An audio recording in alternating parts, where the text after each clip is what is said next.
She walked into the most powerful man's home with a mop in one hand and a mission to destroy him in the other. She had no idea that the man she was sent to ruin would be the one to change her life forever. Priscilla Monroe stood at the bottom of a long, sun-baked driveway in Scottsdale, Arizona, staring up at a mansion that looked like it belonged on the cover of a magazine. Iron gates, imported stone walls, desert landscaping that somehow looked greener and more alive than anything she had ever seen back home in Atlanta. Palm trees lined both sides of the driveway like soldiers standing at attention, and beyond them, the house rose up against the blue sky like a fortress built by someone who had more money than most people could dream of. She was wearing a plain black uniform. Her hair was pulled back into a tight bun. She carried a small suitcase in one hand and a folder full of fake employment documents in the other. To anyone watching, she looked like a new hire, a maid, nothing more. But Priscilla was not a maid. 3 weeks earlier, she had been singing at a small lounge in Atlanta. It was one of those open mic nights where 20 people showed up and maybe 5 of them actually listened. Priscilla had been doing these gigs for over a year, ever since she lost her music scholarship when the program got defunded. She was 26 years old, broke, exhausted, and running out of hope. But every time she stood in front of a microphone, something inside her came alive. Her voice was the one thing the world could not take from her. That night after her set, a man approached her. He was white, mid-40s, wearing a suit that probably cost more than everything in her apartment combined. He introduced himself as Victor Hale, said he was a businessman based in Beverly Hills, said he had been watching her perform and that she had real talent. Priscilla thanked him and started packing up her things. She had heard lines like that before. Men in suits telling her she was special, always wanting something in return.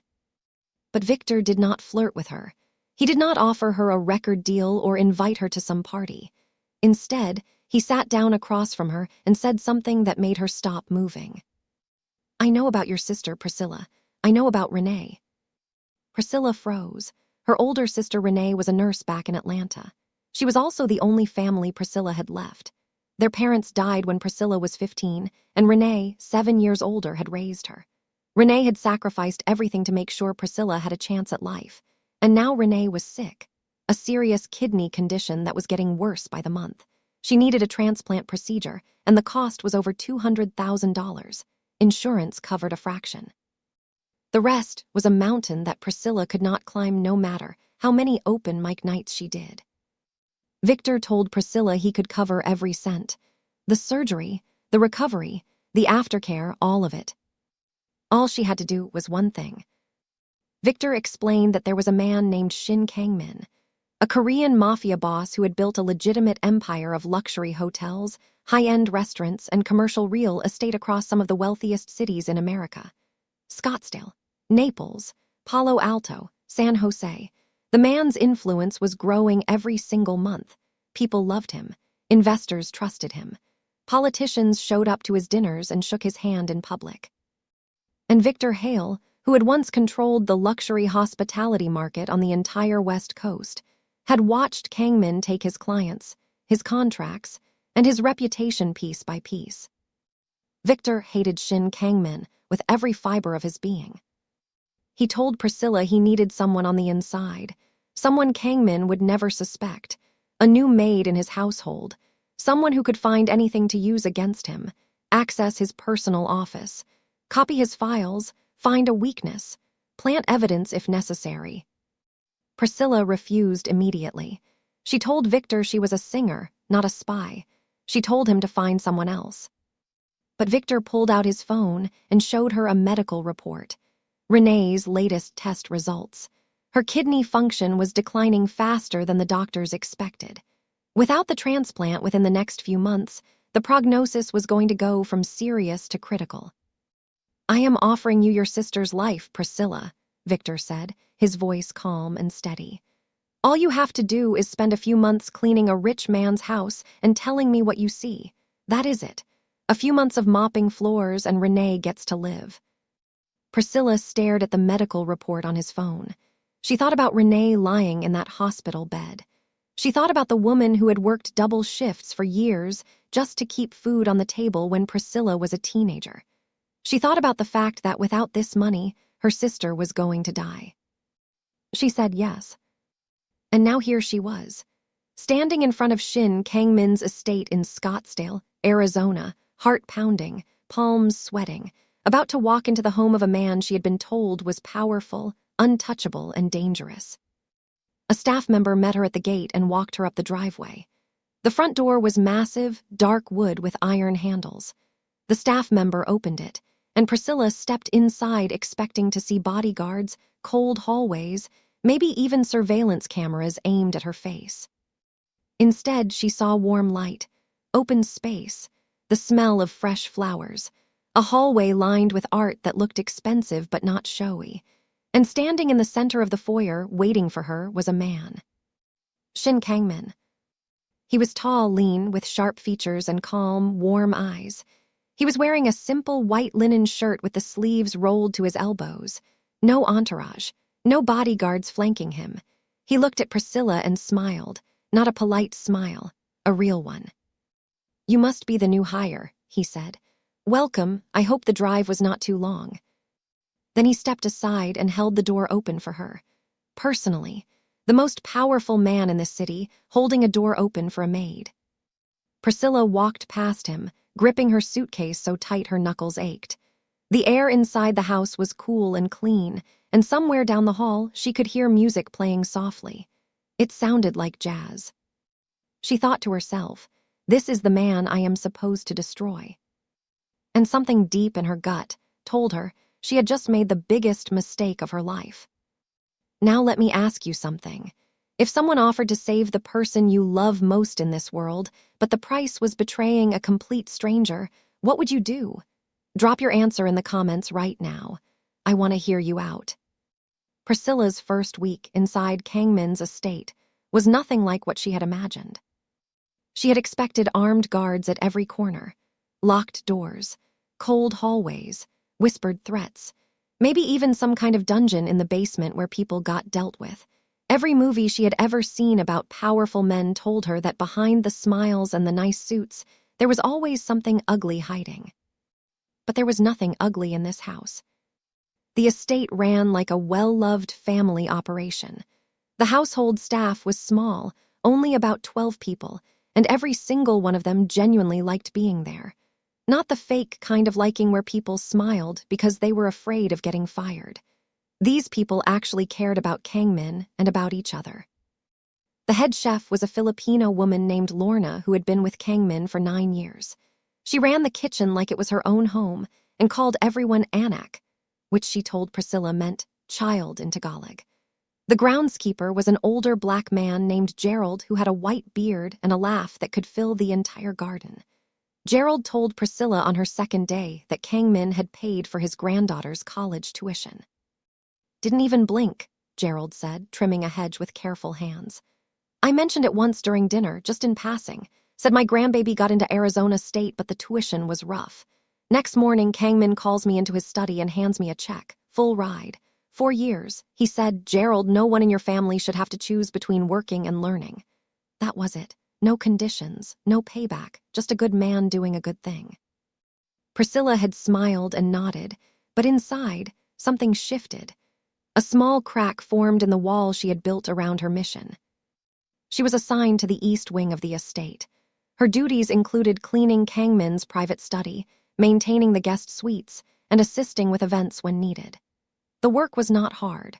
The house was immaculate to begin with, and Priscilla quickly realized that the staff took pride in maintaining it not because they were forced to, but because they respected the man who owned it. The one person who did not make Priscilla feel welcome was Sung. He was Kang-min's right-hand man and head of household security, former Korean military, built like a wall. He had sharp eyes that seemed to catalog everything, every movement, every word, every glance. From the moment Priscilla arrived, Sung watched her. He asked pointed questions about her background, her previous employers, where she had worked before.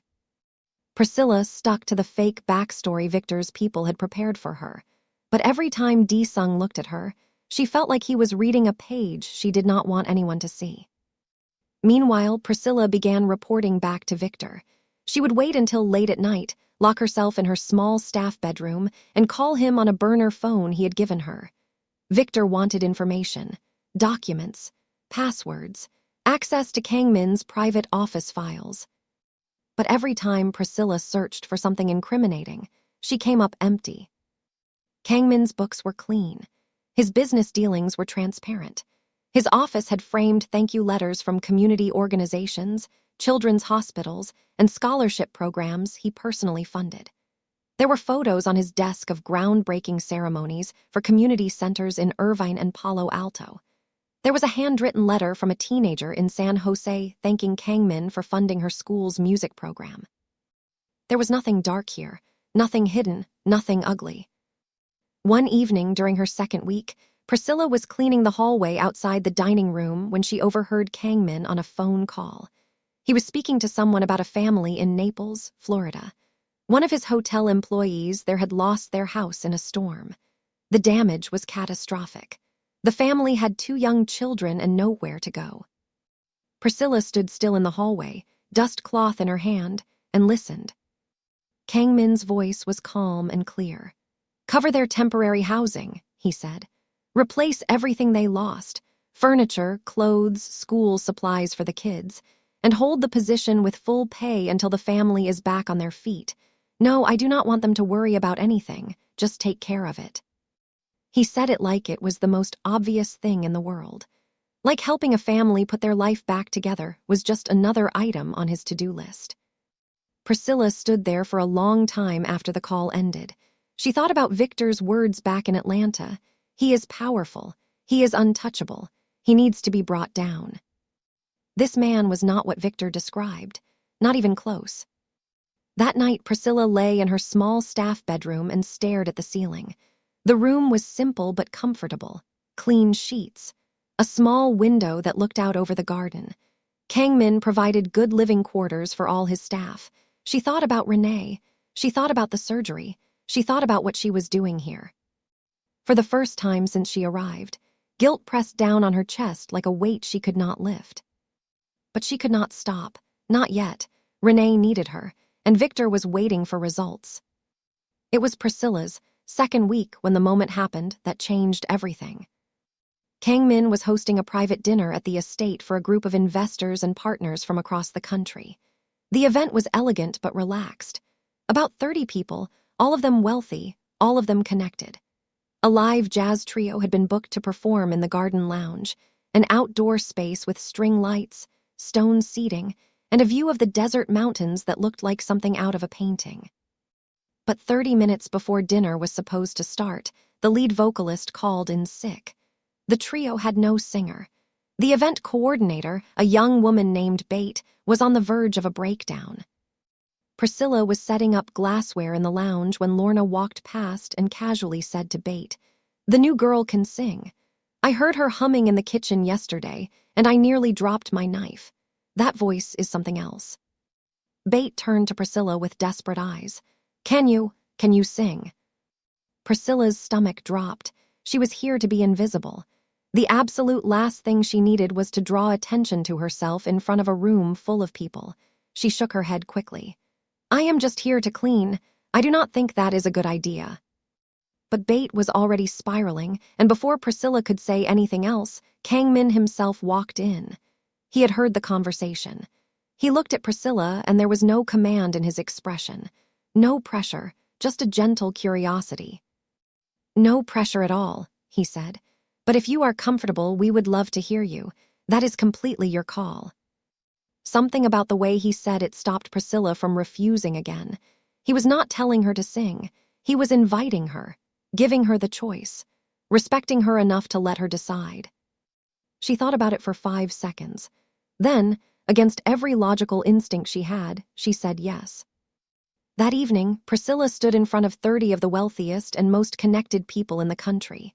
She was wearing her plain black staff uniform. Her hair was still pulled back in its simple bun. She had no stage makeup, no spotlight, nothing but a microphone and the soft accompaniment of the jazz trio behind her. She sang a stripped-down version of a classic soul ballad, and something extraordinary happened. The garden went completely silent, not the polite silence of people being courteous, real silence, the kind where the air itself seems to stop moving. Conversations died mid-sentence. Forks stopped halfway to mouths. A woman at one of the tables put her hand over her mouth. A man in his 60s, a billionaire real estate investor from Palo Alto, had tears running down his face. Priscilla sang like she was alone in her childhood church in Atlanta. Like the microphone was a prayer and the night sky was listening. Her voice carried across the garden and into the desert darkness, rich and full and aching with a beauty that made people forget where they were. When she finished, the silence held for 3 full seconds. Then the entire garden erupted in applause. People stood. The billionaire from Palo Alto was still wiping his eyes. Bate was clutching her clipboard to her chest with her mouth open. Kang Min was standing at the edge of the garden, leaning against a stone pillar with his arms crossed. He had not moved since she started singing. He was watching her with an expression Priscilla could not read. It was not attraction. Not exactly. It was something deeper. It was recognition. Like he was seeing her for the first time. Like she had revealed something true about herself without meaning to, and he had caught it. After the dinner, the staff would not stop talking about her. Gerald told her she could sell out arenas. Lorna said she got chills so strong she nearly burned the dessert soufflé. Even Dee-sung, who trusted no one and smiled at nothing, gave her a single, quiet nod of acknowledgement. But the most significant reaction came later that night. Priscilla was in the kitchen, cleaning up the last of the dishes from the event. The house was quiet. Most of the staff had gone to bed. She was alone, scrubbing a pan, when she heard footsteps behind her. Kang Min walked in. He was still in his dinner clothes, but he had loosened his collar and rolled up his sleeves. He poured himself a glass of water and sat down on a stool across the counter from her. "Where did you learn to sing like that?" he asked. Priscilla looked at him, and something inside her softened. She told him the truth, this part of it at least. She told him about growing up in Atlanta, about singing in her church choir since she was 7 years old. She told him about her mother, who used to say that God gave Priscilla a voice because he knew the world needed more beauty in it.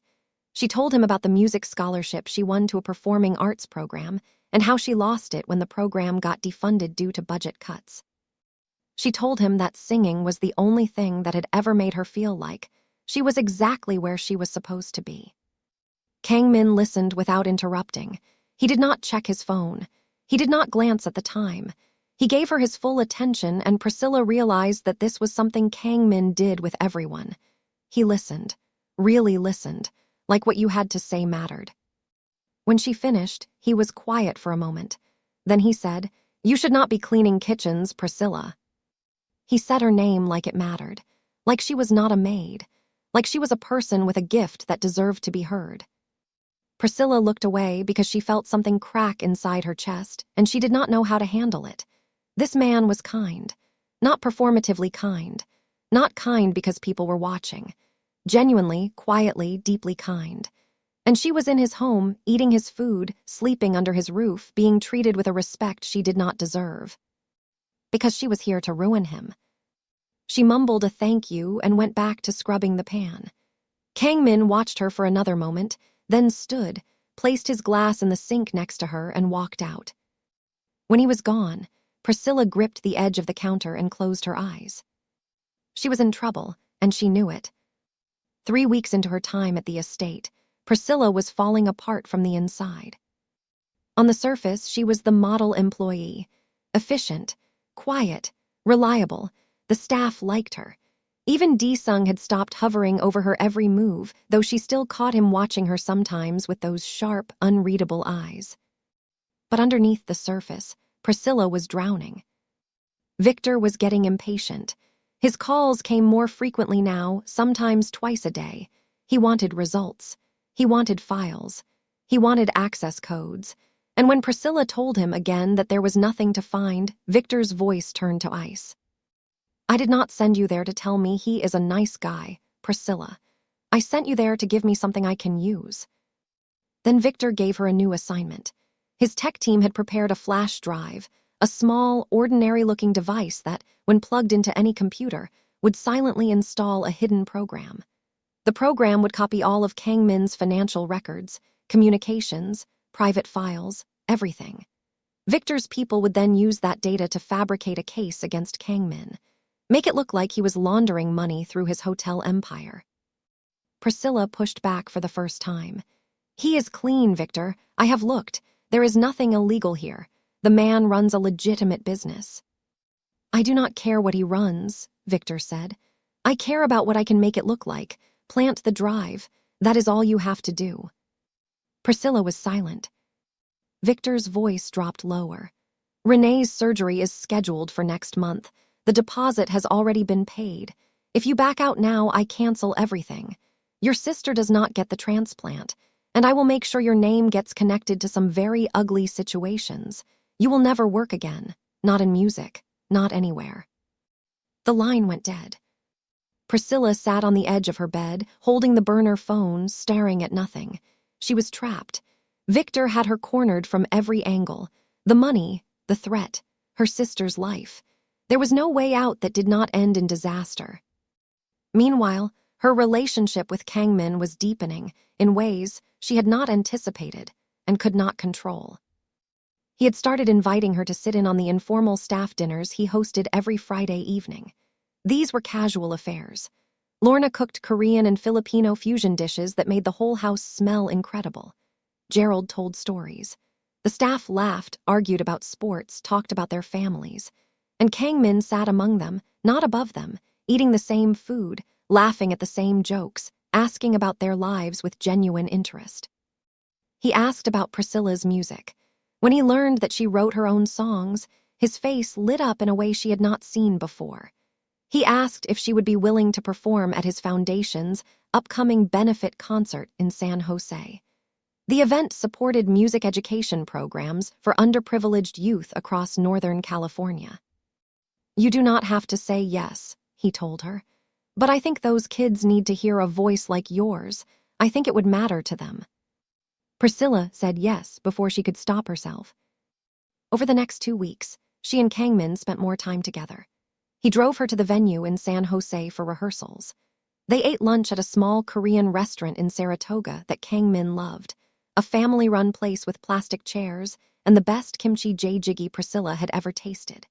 He told her about his father, how the old man had built the original syndicate, how Kang Min had fought for years to dismantle everything illegal and rebuild the entire empire on legitimate ground. "It cost me," he said, stirring his soup. "People I thought were loyal walked away. Some of them tried to take me down for it. They said I was weak, that I was betraying my father's legacy, but my father's legacy was not the syndicate. It was the principle behind it. Take care of your people, protect them. Give them something worth being loyal to." He looked at Priscilla across the table. "People still call me a mafia boss. I let them. The title keeps certain people afraid enough to leave me alone. But the truth is, I am just a businessman who takes care of his people." Priscilla felt sick. One afternoon, a few days before the concert, she witnessed something that destroyed the last of her defenses. A young woman arrived at the estate unannounced.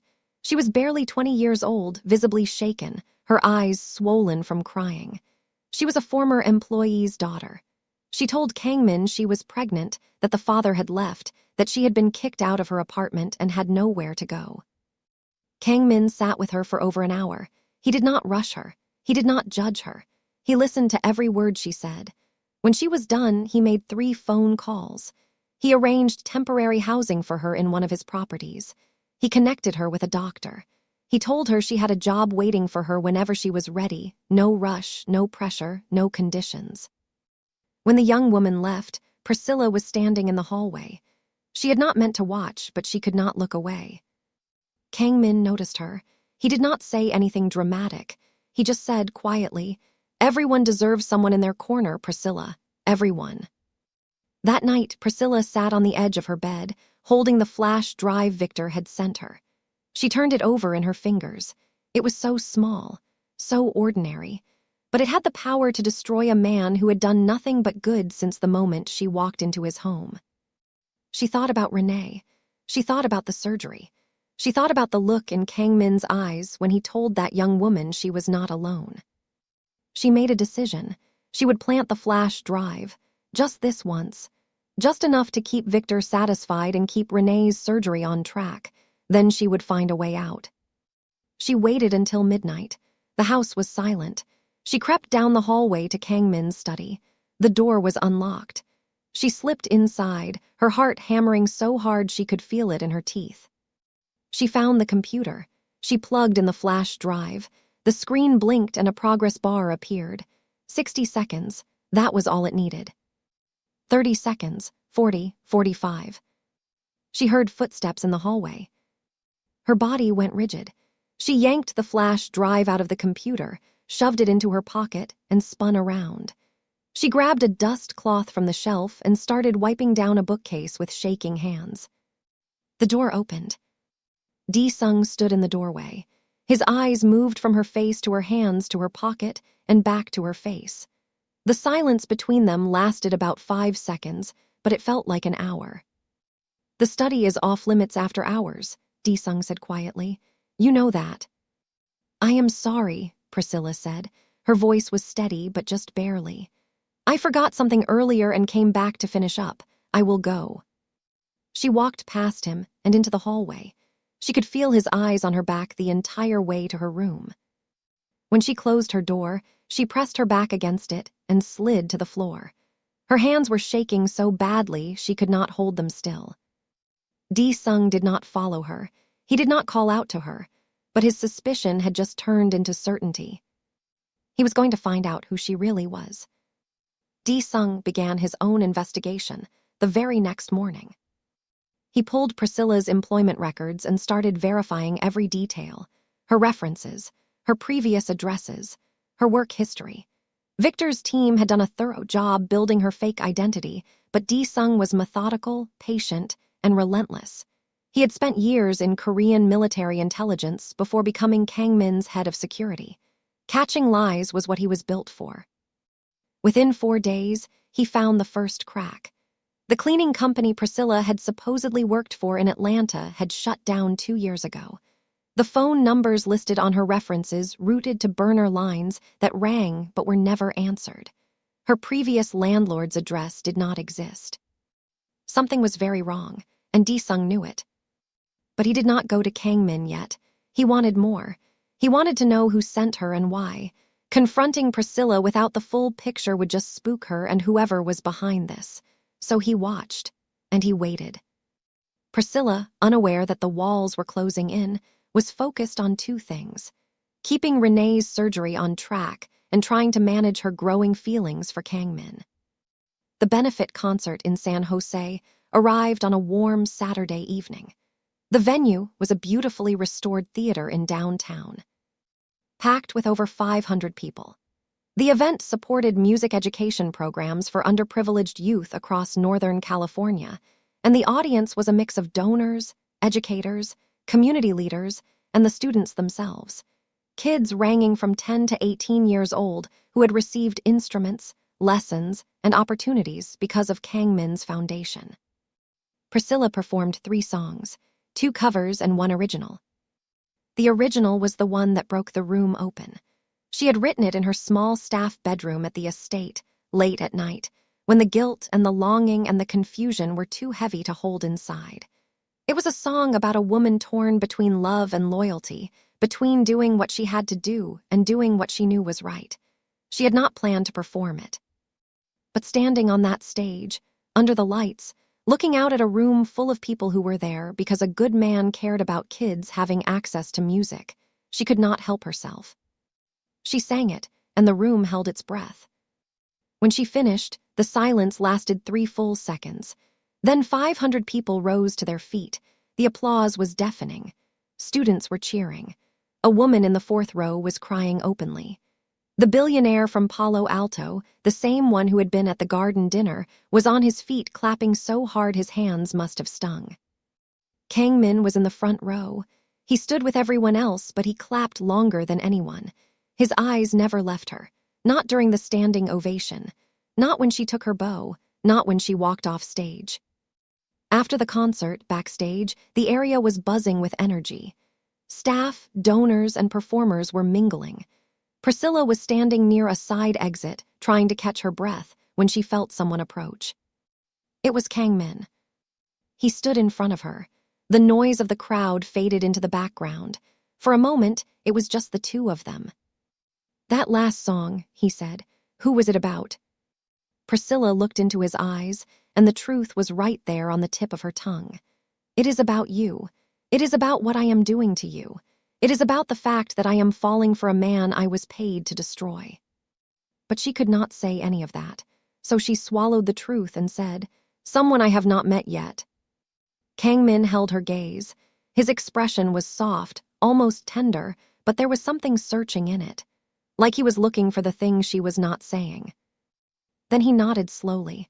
"I hope he deserves you," he said quietly. He turned and walked back toward the crowd. Priscilla stood there alone in that backstage corridor. Tears rolled down her cheeks. She wiped them away quickly, but they kept coming.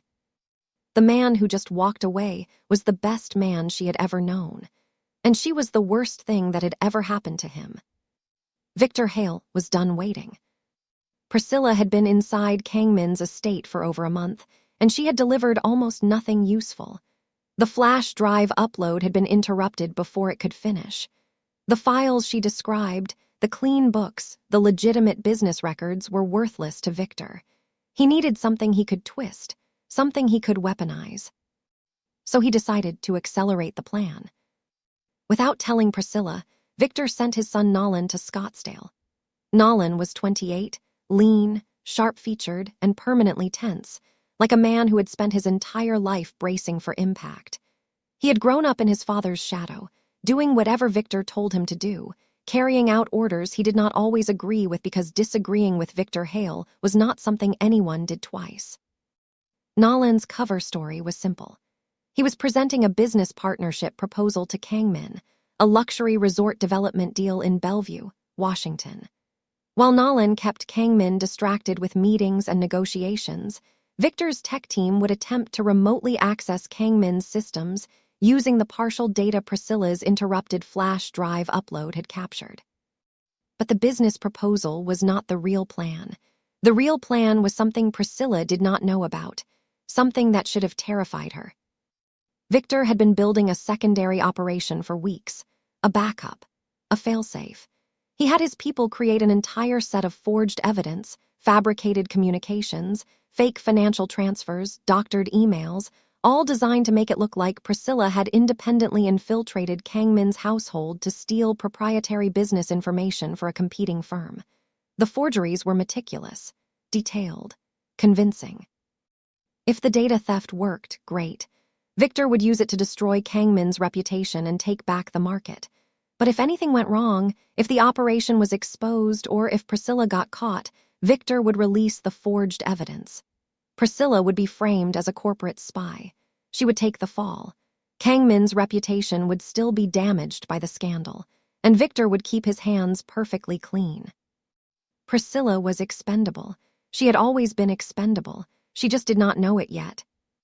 Nolan arrived at the estate on a Tuesday afternoon. He met Kang Min in the main conference room, and within 20 minutes, something shifted inside him that he did not expect. Where Victor manipulated, Kang Min collaborated. Where Victor threatened and pressured, Kang Min listened and asked questions. Nolan sat through a meeting with Kang Min and his development team and watched a man run a business with integrity, transparency, and genuine respect for every person in the room. The contrast with his own father was so stark it made Nolan physically uncomfortable. This was not the villain his father had described. This was a man who was simply better at the game and who played it honestly. Nolan also encountered Priscilla. It happened by chance.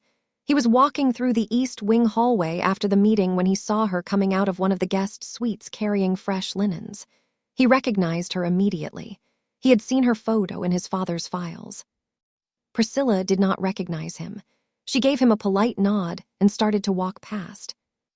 "Wait," Nolan said, his voice low. He glanced down the hallway to make sure no one was listening. "You are Priscilla, right?" She stopped. Something about his tone made her guard go up. Who are you? Nolan Hale. Victor is my father. The color drained from Priscilla's face. Nolan spoke quickly. You need to be careful. My father is not going to let you walk away from this clean. He has a backup plan, and you are part of it, not the way you think. What are you talking about? Priscilla whispered. But before Nolan could answer, footsteps echoed in the hallway. Sung appeared at the far end, walking toward them. Nolan straightened up, gave Priscilla a polite, businesslike nod, and walked away without another word. Priscilla stood there, heart hammering, clutching the linens so hard her fingers ached. He has a backup plan, and you are part of it. What did that mean? She did not have time to find out, because that same night, Sung finally got the proof he had been looking for. He had traced the burner phone Priscilla used to call Victor. He did not have the full picture yet. He did not know who she was calling or exactly what the plan was, but he had enough. Phone records showing encrypted calls to an outside number on a device that was not registered to any known carrier. The fake employment history, the timeline of her late-night activity, it all painted a clear picture. Priscilla was reporting to someone. She had been planted here. She was not who she said she was. Sung went to Kang Min that night. The scene was quiet and devastating.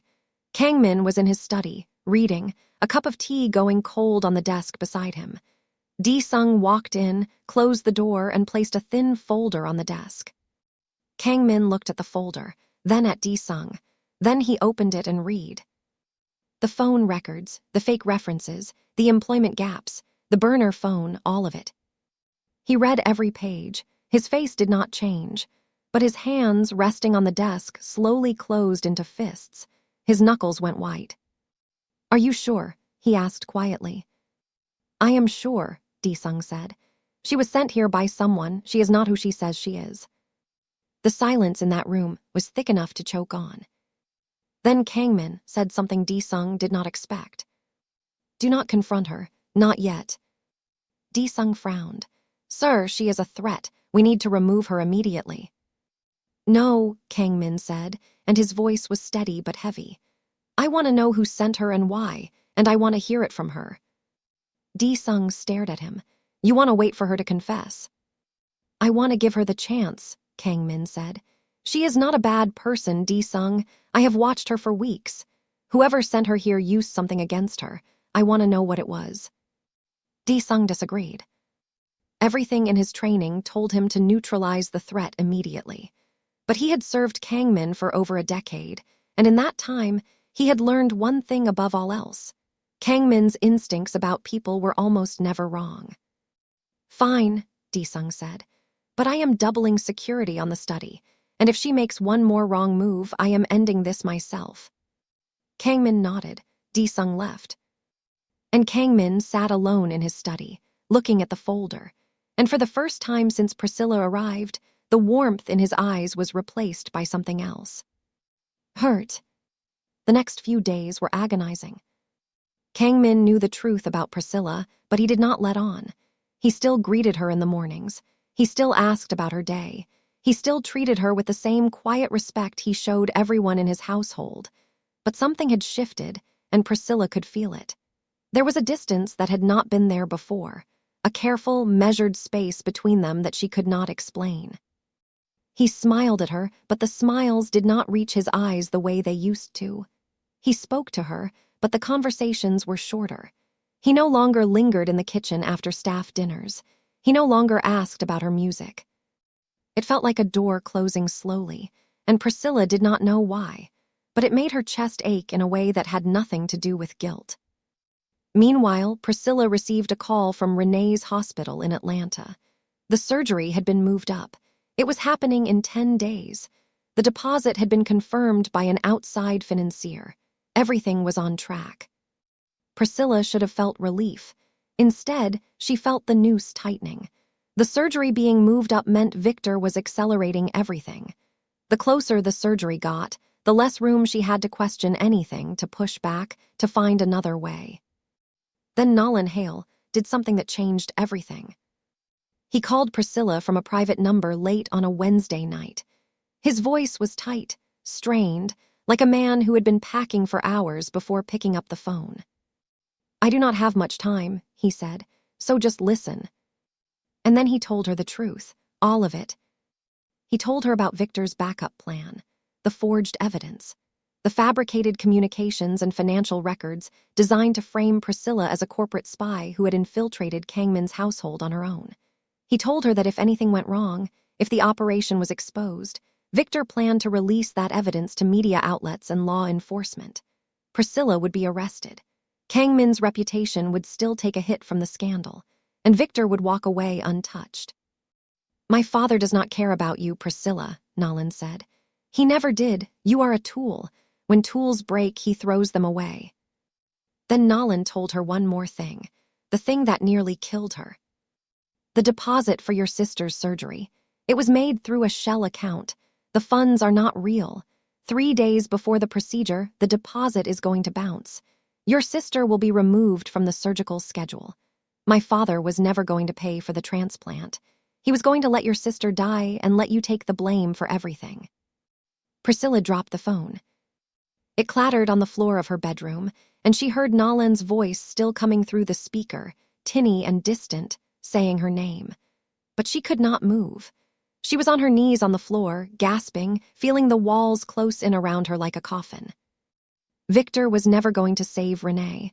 The whole thing was a lie, every promise, every reassurance, every cold, calculated word.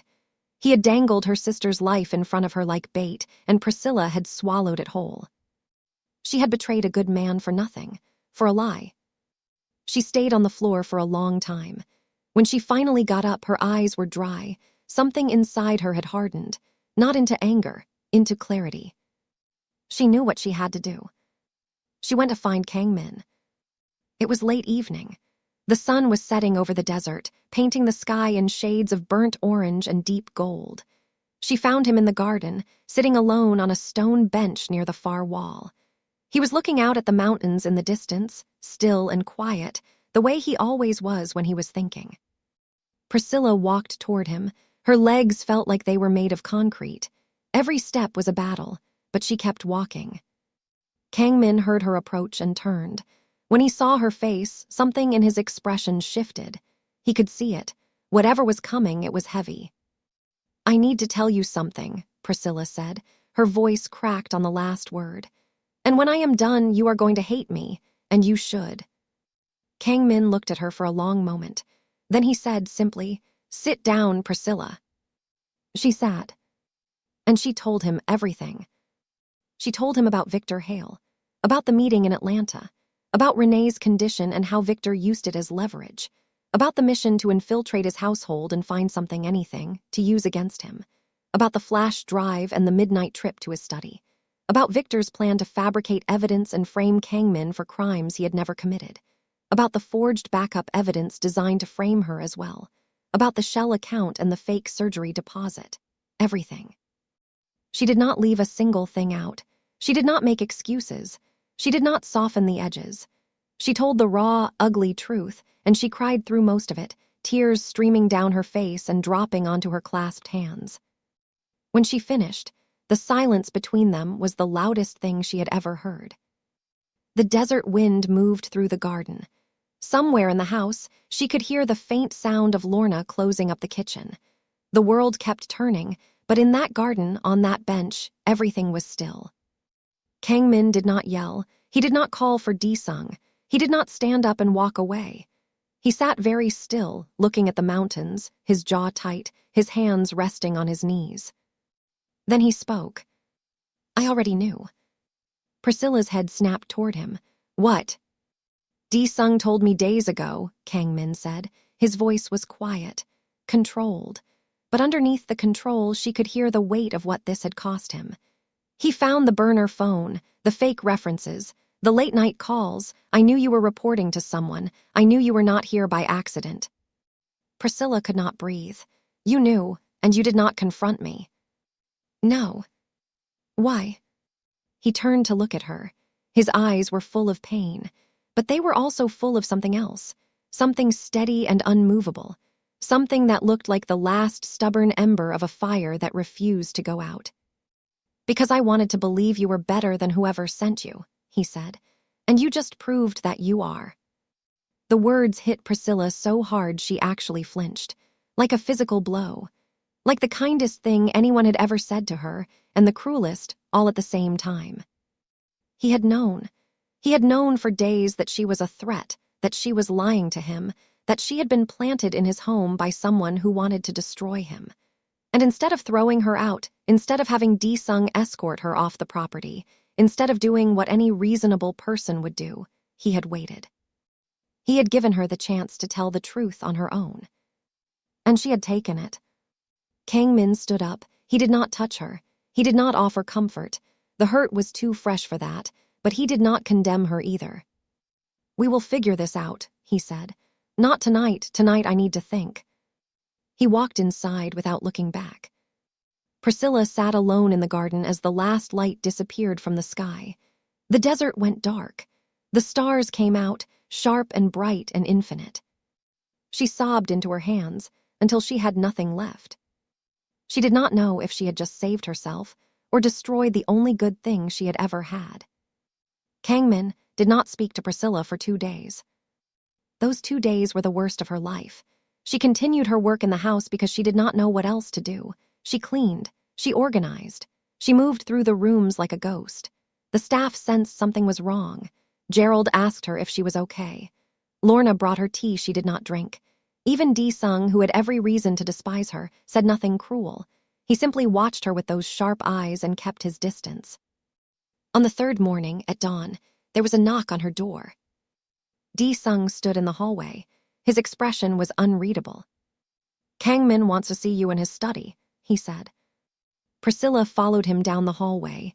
Her legs felt numb. She was certain this was it.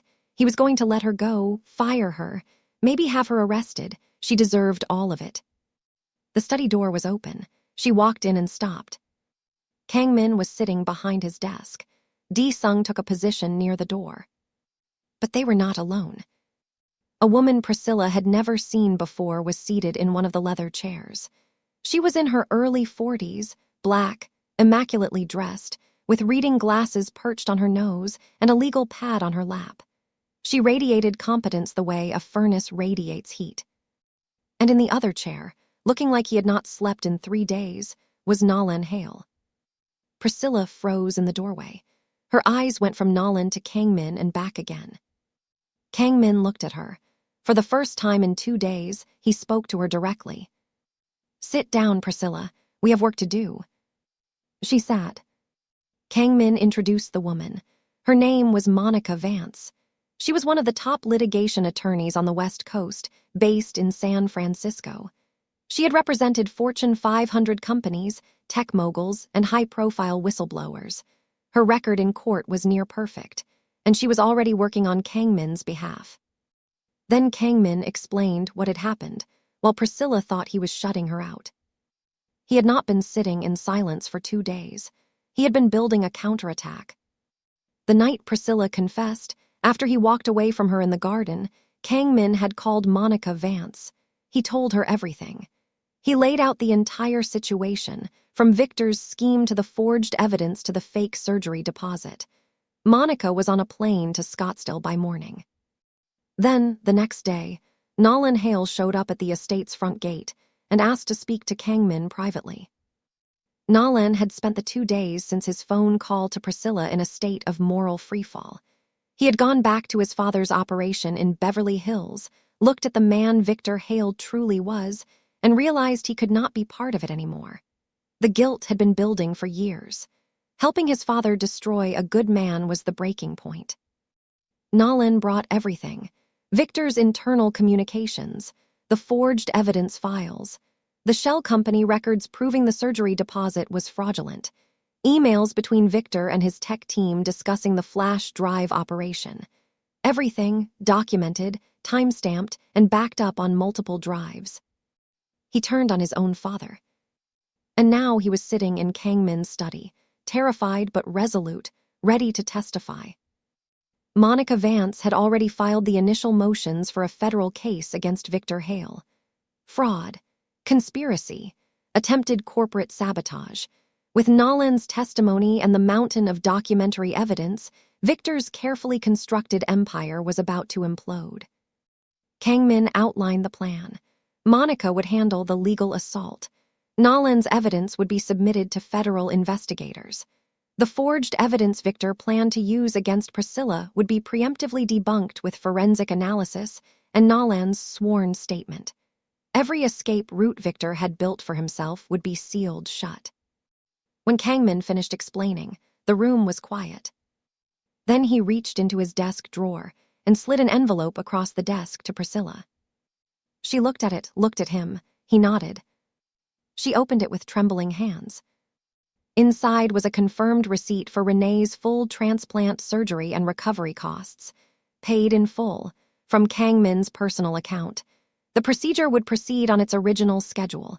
No strings, no conditions, no leverage, just paid. Priscilla stared at the paper. The numbers blurred because her eyes were filling with tears. She looked up at Kang-min. "Why?" she whispered. It was the same question she had asked in the garden. "After everything I did to you, why would you do this?" Kang-min leaned back in his chair. He did not flinch. He did not look away. He looked at her with those calm, steady eyes and said, "Because your sister did nothing wrong. And because you came to me with the truth when it would have been easier to run. That tells me who you really are, Priscilla." Priscilla broke. She put her face in her hands and sobbed. Not quiet, dignified tears.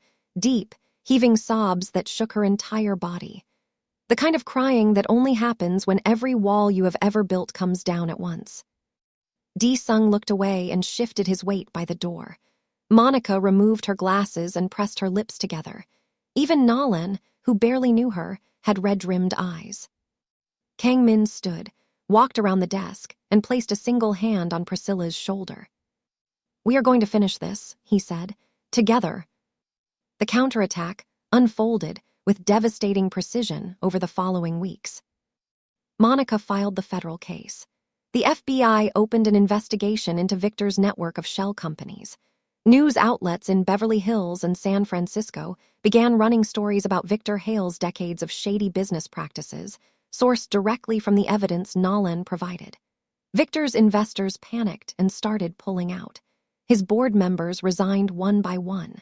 His business partners issued public statements distancing themselves. The empire he had spent decades building began crumbling in real time. Victor, desperate, tried to play his last card. He released the forged evidence against Priscilla to 3 major media outlets, painting her as a rogue corporate spy who had infiltrated Kang-min's household independently. But Monica had anticipated this weeks ago. She had already sent preemptive documentation to every major outlet, including forensic analysis proving the evidence was fabricated, Nolan's sworn statement confirming the forgeries, and a detailed timeline showing Victor's direct involvement in the entire scheme. Every editor who received Victor's leak also received Monica's debunk. The story was dead before it ever drew breath. Victor Hale's credibility was destroyed, publicly, professionally, and legally. Renee's surgery happened on schedule. Priscilla flew to Atlanta to be with her sister. The transplant procedure was a success. The doctors said Renee's new kidney was functioning beautifully. Recovery would take time, but the prognosis was excellent. Priscilla sat in the hospital room holding Renee's hand as her sister woke up from anesthesia. Renee blinked, looked around, saw Priscilla, and said in a groggy, scratchy voice, "Why are you crying? I am the one who just had surgery." Priscilla laughed through her tears. "Because I almost lost you, and I did some terrible things to make sure I did not." Renee squeezed her hand. "You are here, I am here. That is all that matters." For the first time in years, Priscilla felt like she could breathe. 3 months later, Victor Hale had been indicted on multiple federal charges including fraud, conspiracy, and corporate sabotage. His assets were frozen. His company was dissolved. He was awaiting trial in a federal courthouse in Los Angeles, and every legal analyst who commented on the case said the same thing. He was finished. Nolan Hale, who had cooperated fully with investigators and testified against his own father, had been given a second chance. He relocated to Seattle, where he took a position at a small nonprofit that provided job training for formerly incarcerated individuals. It was quiet work, invisible work, the exact opposite of everything his father had taught him. And for the first time in his life, Nolan went to sleep at night without the weight of shame sitting on his chest. Renee was recovering beautifully in Atlanta. She was back at work part-time at the hospital where she had been a nurse for over a decade. Her colleagues had thrown her a welcome-back party with a cake that said the Kidney Queen returns, and Renee had laughed so hard she had to sit down. She called Priscilla every single day. Every call ended the same way. "I am proud of you, baby girl. I am so proud of you." And Priscilla had left the maid position at Kang Min's estate, obviously. That chapter was over, but she had not left Kang Min's world entirely. Kang Min, true to his nature, did not just save Priscilla and walk away. He had connected her with a music producer named Devin Cole in San Jose, a man who had been at the benefit concert and had not stopped thinking about Priscilla's voice since that night. Devin was independent, respected, and known for developing artists with real talent, not manufactured pop stars, but genuine musicians with something to say. Priscilla had been recording, working with Devin in a small studio in downtown San Jose, building songs from the ground up. Her first single was the song she had performed at the benefit concert, the one about being torn between love and loyalty. Devin had produced it with a stripped-back arrangement that let Priscilla's voice carry every ounce of emotion. They released it independently on streaming platforms, and within 2 weeks, it was getting picked up by playlist curators, music bloggers, and independent radio stations. Then something happened that no one expected. A video from the benefit concert surfaced online. Someone in the audience had recorded Priscilla's performance on their phone and posted it months ago, but it had sat dormant with only a few hundred views. Then, a popular music account with millions of followers reposted it with the caption, "Who is this woman, and why is her voice making me cry at 2 p.m. on a Tuesday?"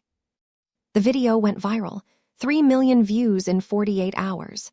Priscilla's single shot to the top of the independent charts. Interview requests started pouring in. A major label reached out, but Priscilla turned them down. She wanted to build her career her way, on her own terms with people she trusted. Everything was changing. Her music, her future. The life she had been so certain was going to amount to nothing was suddenly opening up in ways she never imagined. But the thing Priscilla thought about most was not the music. It was not the viral video. It was not the interviews or the chart numbers or the future that suddenly stretched out in front of her like an open road. It was the phone call. 2 weeks after she left Scottsdale, on a regular Tuesday evening, her phone rang. It was Kang Min. No agenda, no business. He asked how Renee was doing. He asked if she had been writing new songs. He told her about a new community center he was building in Irvine and how the kids in the after-school program there reminded him of why he did what he did. He said one of them, a 12-year-old girl named Destiny, had heard Priscilla's single and told Kang Min that she wanted to be a singer too. "I told her she should write you a letter," Kang Min said. "She is working on it. It is 4 pages long so far." Priscilla laughed, actually laughed, and it felt like the first real laugh she had produced in months. They talked for 3 hours that night. They talked every night after that. Sometimes about business, sometimes about music, sometimes about nothing at all. Sometimes they just sat on the phone in comfortable silence, 2 people on opposite ends of a line, not needing to fill the space with words. Kang Min never brought up what she had done, not once. He did not hold it over her. He did not use it as a weapon or a reminder. He had made his decision in that garden the night she confessed.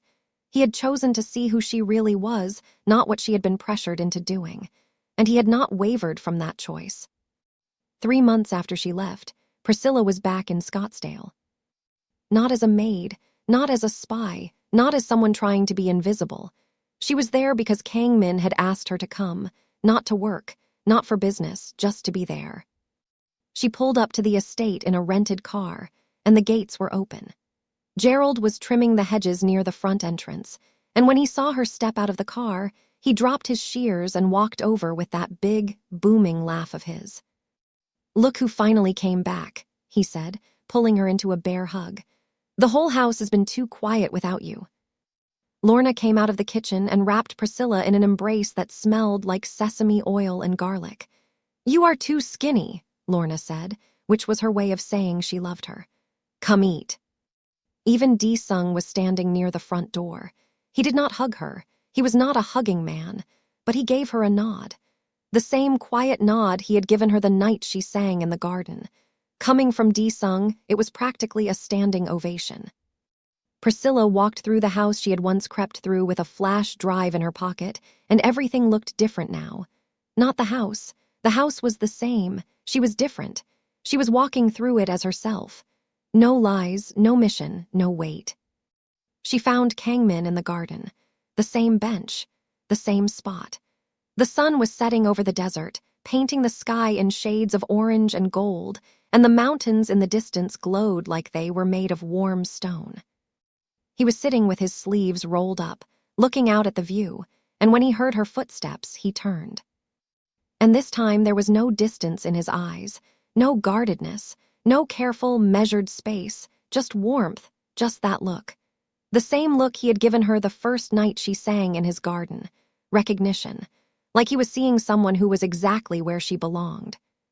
Priscilla sat down beside him, close, closer than she had ever sat before. Their shoulders were almost touching. "I wrote a new song," she said. He looked at her. "Yeah, what is it about?" "It is about a man who had every reason to shut someone out," she said, "but he chose not to." Kangmin was quiet for a moment. The desert wind moved through the garden. A bird called out somewhere in the distance. Then he reached over and took her hand. It was the first time he had touched her like this, not as a boss, not as a benefactor, not as a man doing the right thing because that was who he was. He took her hand as a man who had been waiting for the right moment, and this was it. His hand was warm. His grip was gentle but sure. Priscilla felt something unlock inside her chest, something that had been locked so tight for so long she had forgotten it was there. "I would like to hear it," he said. And she sang it to him right there, in the garden, as the sun went down. No stage, no microphone, no audience, no mission, no lies, just her voice carrying across the desert evening, soft and clear and full of everything she had been afraid to say. She sang about a woman who walked into a good man's home carrying a lie. She sang about how the lie got heavier every day until she could not carry it anymore. She sang about the moment she put it down and how it felt like falling and flying at the same time. She sang about forgiveness she did not deserve but received anyway. And she sang about love, not the easy kind, not the kind you find without looking, the kind you have to earn, the kind that grows in the space between honesty and grace.